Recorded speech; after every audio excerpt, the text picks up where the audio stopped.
сұхбатымызға арқау болып отырған өз заманының батыры, кейінгі ұрпақтың үлгісі, Қызылорда облысынан шыққан Молдағали Сариев. Ол 1925 жылы Жалағаш ауданына қарасты Еңбек ауылында дүниеге келген. Ұлы Отан соғысы кезінде Молдағали өзінің ерлігімен, бейбіт кезеңде өзінің саяси басқарушылық әрекеттерімен көзге түсе білген. Және бүгінгі қонақта Сариев Нариман Молдағали атамыздың немересі. Және бүгінгі сұхбатта біз Сариев Молдағалидің тарихтағы екі қырын, майдан даласындағы ерлігі мен бейбіт өмірдегі жасампаздығын талқылайтын боламыз. Саламатсыз ба? Қош келдіңіз. Қош көрдік, саламатсыз ба? Молдағали Сариевтің әскери жолы қалай басталды? Ол кісінің соғыстағы ең елеулі ерлігі қайсысы? Атамның әскери жолының шыңы 1945 жылы Кеңес Жапон соғысы. Ол жай ғана жауынгер емес, алғыр стратег ретінде танылды.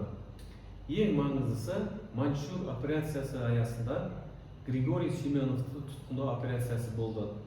Ол өз взводымен Дайрен қаласына жасырын түсіп, Семеновты тұтқындап, оны 150-200 шақырым жаяу жүріп, өз базасына аман-есен алып келген. Бұл кәсіби деңгейдегі диверсиялық шеберлік деп білемін. Керемет. Сариев Молдағали өзінің ерлігімен көзге түскені айқын көрініп тұр, және соғыс кезінде оның басқарушылық қабілеті қалай көріне білді? Атамның бойында туа біткен көшбасшылық болған.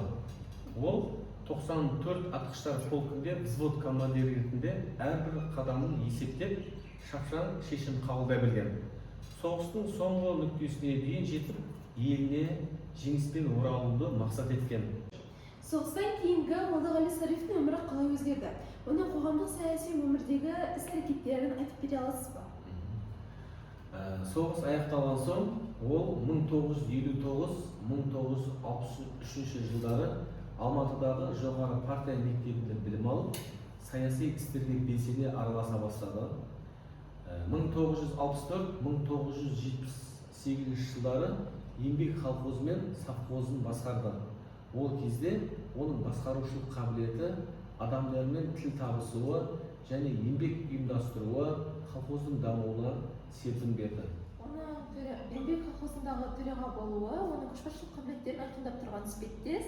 Ендігі мұрағат деректері бойынша оның басқару кезеңінде көрсеткіші өте жоғары болған екен. Ол туралы толығырақ айтып бере аласыз ба?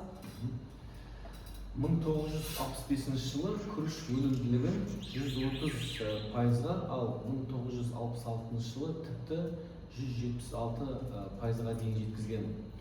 Бұл жай ғана бақ талап емес, суару жүйесін тиімді пайдалану, агротехникалық шаруаларды қатаң сақтау және ұжымды бір мұратқа жұмылдыра білудің нәтижесі деп білемін.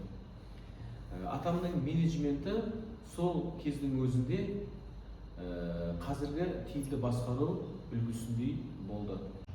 Сариев Молдағалидің жеткен жетістіктері өте мықты екен. Сариевтің тек шаруашылық емес, мәдениет саласында да ізі қалғаны анық. Ол туралы не айта аласыз? Әрине, ол кісі руханиятты ұмытпаған.